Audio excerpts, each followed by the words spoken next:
Alright, we are back working on the Mazda 3.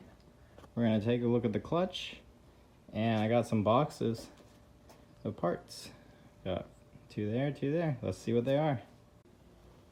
The first box is the slave cylinder. If you remember, mine's leaking from the boot area, and more than likely the piston overextended. So we got a new slave cylinder to fix that. The bigger box, we got lower control arms. They're in there, I promise. Remember the ball joint was separated. Oh, there's a little cover on it.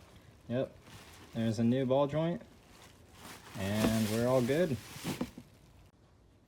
This is the old clutch fork. This is the new one that I got.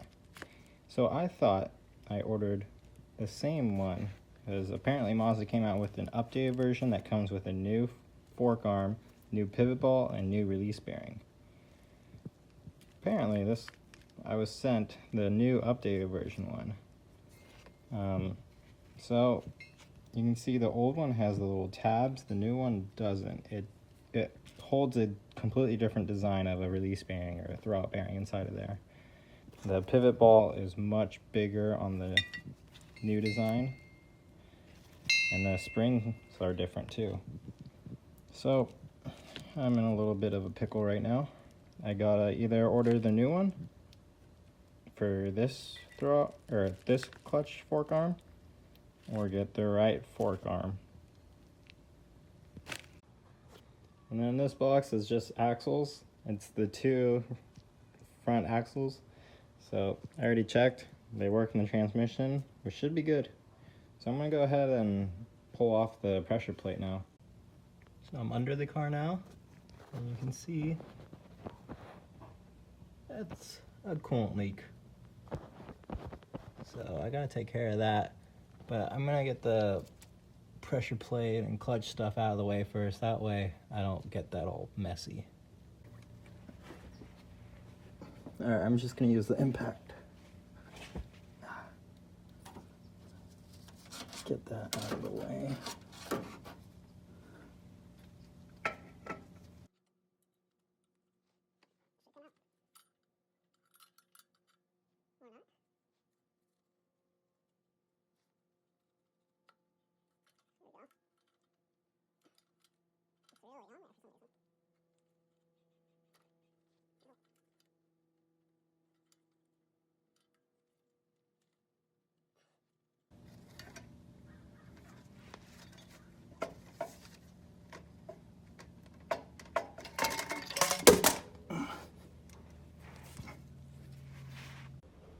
I just put everything on my table.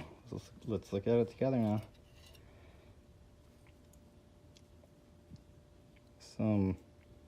Like this looks like one of those twisty plastic paper thingies. This is throwout bearing. Yeah. That's crazy. So the pressure plate feels pretty smooth, actually.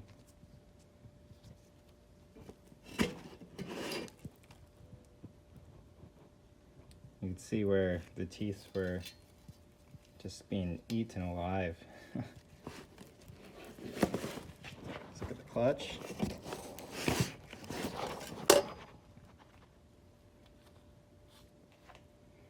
Plenty of life.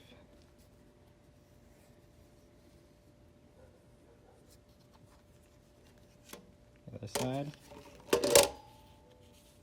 Okay, a little less life, but okay, we're under the car. Here's the flywheel. The light is messing up the view for you guys, but it's smooth. It's perfectly smooth.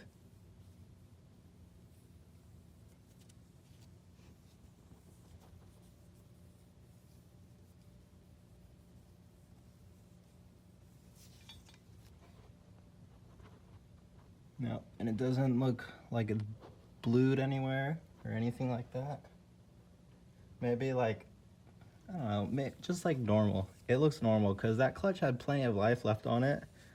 And going into this job, I just assumed the flywheel would look good, and looking at it now, yeah, looks pretty good. I don't think I'm gonna get this resurfaced because the clutch was fine. If anything, I'll just like use a Scotch pad and rough it up a little bit, but it should be good. The pilot bearing in there, that should be fine still.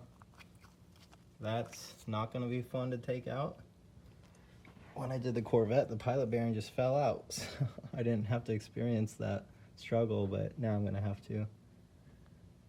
Yep, so at least nothing went wrong with the flywheel, that is. All right, I'm gonna take care of this coolant leak. I think the hose just needs to be pushed up more or something, but it's gonna drip coolant everywhere. All right, this clamp here, we're gonna get out of the way. It's gonna dump a bunch of coolant, and then I'm gonna have to run and pick it all up. Or at least adjust my pan to get in the right position. Now they make pliers that are right for this. I'm sure they would be nice, but I don't have them. So every time it's a struggle to get these types of hose clamps off.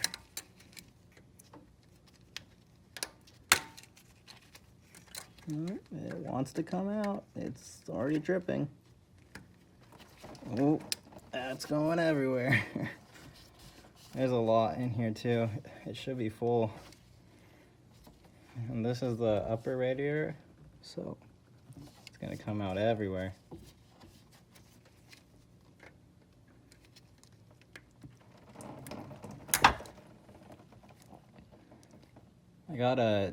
You can see I got a bag over the flywheel area because I don't want it to drip on that.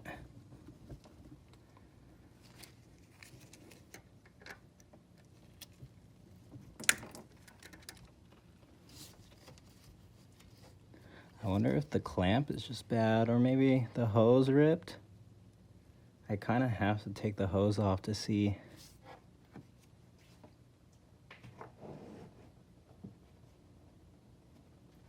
All right, this is gonna be a huge mess.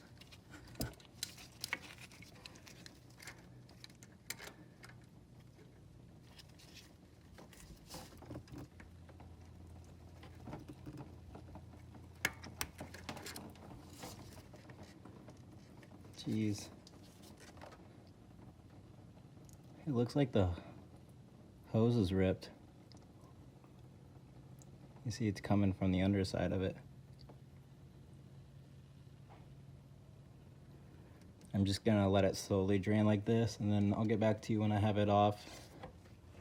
All right, I got the hose off.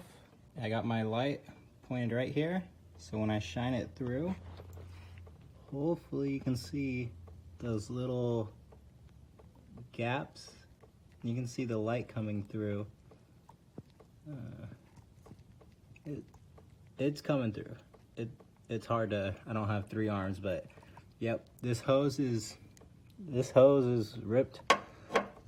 So I'm just gonna try cutting it, seeing if there's still enough room for me to put it back. If not, I need to get a whole new hose. All right, I've been thinking about just cutting the hose, but you can see the hose is pretty like bulged just from being old. And plus, I have to cut like right to where the bulge starts, and that's a pretty good chunk missing. And the tip, it flares out in order to make that good seal. So I think it would be too sketchy, too much of a risk doing that, just trying to cut it and make it work. So I think I'm just gonna buy the new hose. And however much it is, I'll just pick it up. In the meantime, I can put this back on and start putting the new clutch on. I'll just have to make sure that this seals up good enough. All right, my plan to get the pilot bearing out, I completely forgot I have to do this today, but I'm working on it, and I'm gonna fill this up with grease. I'm gonna take this little contraption I made. So what is this?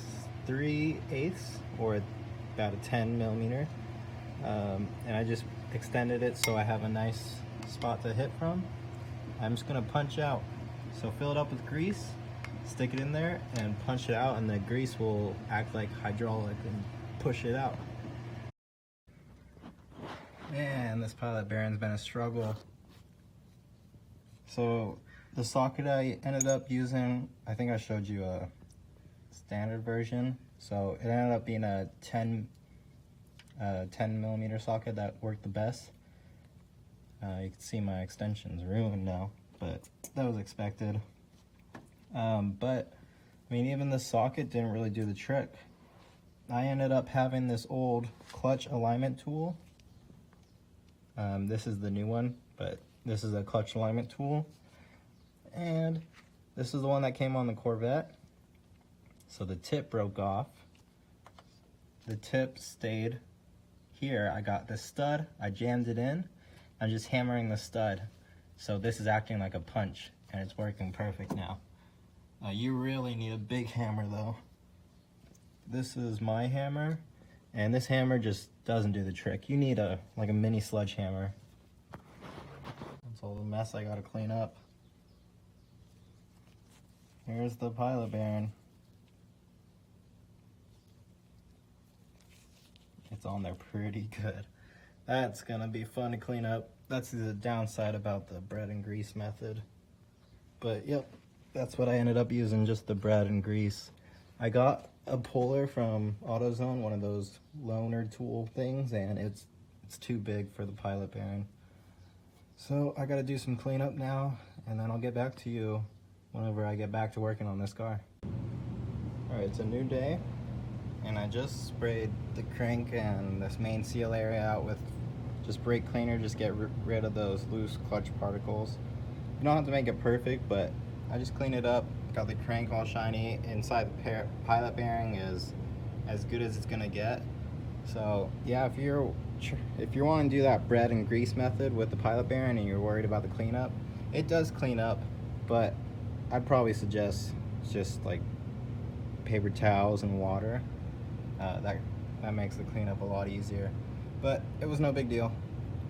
So I'm gonna work on putting the new pilot bearing in here. So that'll be fun. I just got the pilot bearing in. So I froze it. I had it freezing ever since I got it, and I had it in a plastic bag. So that was a mistake. I wanted to keep the freezer clean. I didn't want a dirty bearing to go in there, but the plastic bag made it so it couldn't get cold enough. So by the time I got into my garage to hit it in, it wasn't cold. So if the freezing trick of the pilot bearing doesn't work for you and it warms up, you can put a thin layer of oil inside of here, and that also works. I've had that work for me twice now, because I always seem to mess up the freezing method for whatever reason. So I just pushed it in about to where it was before. So you don't really bottom these out, but you don't keep it flush. They go just a tiny bit in that way. So now that that's in, I'm gonna get the flywheel on. Actually, while I have everything off, I'm gonna fix the coolant leak because the hose came in. So let's take the hose off, drain some coolant, and put the new hose on. So this is the old pilot bearing, and you can see it has this rubber dust seal and nothing on the other side. So I put the dust seal on the outside of it. So like there's the flywheel, then I press this in with dust seal here on this edge where the transmission slips into. And I just used a 15 socket to hammer it in. It seemed to work pretty good. And so as long as you can get that initial first punch to get it lined up straight, then you're good. All right, I got the old hose out, and yeah, this thing was done for. You can see it was already cut up. That might be factory, but I don't know. You can see like looks like a razor was taken to it. So yeah, the new hose matches up, everything's good. I just gotta switch these clamps onto here, even though I hate these clamps. These clamps are not fun to work with. Hoses, different, changing hose clamps, whatever. You can see the radiator hose, that's where it goes. So especially with new hoses, they're really tight, so you got to put some oil, like just a little on the inside, a little on the fitting that it's going to go over. I'll just lube it up a little, and that's how I'm going to be able to slide it on. And then these clamps are pretty worn out, so like they're barely being able to fit over this, so I'm just going to spray a little bit of WD-40, and just so I can lubricate it and slide the clamp over easier. Alright, the spring-loaded clamps are giving me a hard time, and I don't really like these. I don't have the right tool for it, so it just makes it even more difficult, and even with the right tool, it is not a fun time. So I bought these hose clamps. This is the size, the 3/4 inch, 1 3/4 inch diameter. Yep, so they'll work, no problem. So I'm just gonna slide this in there. I'm gonna put the flywheel on, and I'm gonna use some Loctite on there, and I'm just gonna torque it down evenly, and I'm gonna torque it to 65 foot-pounds. I think that's a nice safe number, and I've seen someone else on the forums do that, so that should be good. All right, so to torque the flywheel bolts, if you're using a torque wrench, when you spin it, it's gonna just want to spin the engine, so you got to stop that. So you can get creative and put like a wrench in the stud and block it off to the engine or something. But I just had someone on the other side with a breaker bar and a socket onto the crank bolt, and just they held it while I torqued it, and it's all good. We got it to 65 foot-pounds. So now I'm going to put the new clutch in there. There's impacts for this, like the pressure plate, because you want it to be even. And yes, you want it to be even. I'm just using the small little ratchet, electric ratchet, and I'm not going full tilt on it. I'm just snugging it up just to speed up the process.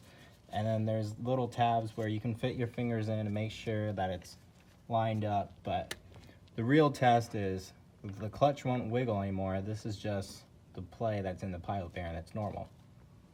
And the real test is you should be able to slide it in and out. That's going into the pilot bearing where the transmission. This is as if the transmission was sliding in. And that's perfect. So this is ready to be torqued down, and still go in the star pattern. Just be really even with this. All right, clutch is in. I torqued it to about 22 foot-pounds. I saw different people saying 20 or 25, so I went just about in the middle. But yep, it's in. The alignment tool is good. So I'm gonna get the throwout bearing in the transmission, and then I'm gonna get ready to put the transmission up here. That way I can put the motor mount back on and give my jack a break. All right, so I lubed up the splines for the transmission. This is the input shaft. So I lubed it up with some grease, just high temp grease. If your clutch kit comes with spline lubricant, you can use that. I lube up just where the throwout bearing rides against, the inside of the throwout bearing, and I just did a tiny bit on the pilot bearing. Not a lot, because you don't want any to get onto the clutch material. But this is the new fork that I had to order, the new pivot ball, and the new throwout bearing. These are the updated Mazda parts. They're all the OEM Mazda parts, which is kind of nice, but the new design is much simpler to put in. It's just tabs, they just slide in. And here's the working throwout bearing. Now, the throwout bearing that exploded out of this one, like right here where the throwout bearing exploded, it left a little bit of marking and scoring. You can probably see some marks on the transmission input shaft. So when I was trying to do this by hand, it was getting caught up. It gets caught up on the grooves. But when I use this, since there's more leverage, it's completely fine, so I think it'll be all right. and like the middle of the throttle bearing doesn't spin, it's the outside, so there's no damage to the throttle bearing I'm risking in this situation. So everything's ready. I'm gonna try to put the transmission back in and I'll show you what I can. Alright, finally got the transmission mated up. Man, this fought me. It really fought me. I don't remember. I'm gonna have to look back at my video to see which way the bolts go. But I got one bolt on this side, one bolt on the other side, and it's in. You can see it's in. Man, this did not want to go in. The input shaft is so short, so if you're not lined up, it's gonna be a bad time.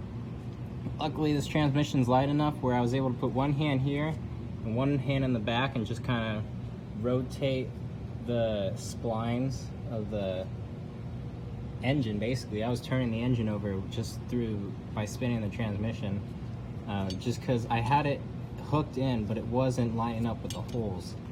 So everything's in now. Now I'm gonna get the transmission bolted up, and then I'm gonna put the engine mounts back up to the transmission. That way I can give my jack a rest, because it's been like this since I started this. And then that'll be it for this video. Alright, so I did not tighten the transmission bolts yet. I just snugged them up. The ones that are by the exhaust manifold, those two, I did not even bother. I just finger tightened them, because that'll be for another day. I got the engine mount on. This is all tight. I can go back and check the torque spec. I just kind of gave a few ugga-duggas with the impact and called it a day. I'm gonna mount the shifting cable up with the 2 bolts, and just because that's easy to get to. And so yeah, so now the trans is supported, so I can let go of this jack. And it's all the way down.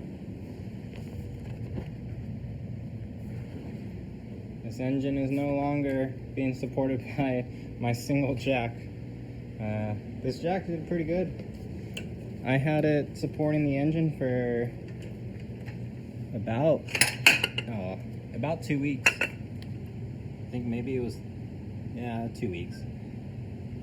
2 weeks, this one little jack did all the work by itself. But yeah. So I'm calling it a day here. I'm gonna end this video. So today, we got the new radiator, upper radiator hose in. We got the transmission bolted up, but obviously we got the clutch, the flywheel, the pressure plate, the pilot bearing, all that was in there. We got the old pilot bearing out in this video. And yeah, we got a lot of stuff done in this video. I think I'll make another video just wrapping it up, and then I'll show you guys the first start. But for now, that's it for this video. Thank you guys for watching, and I'll see you next time.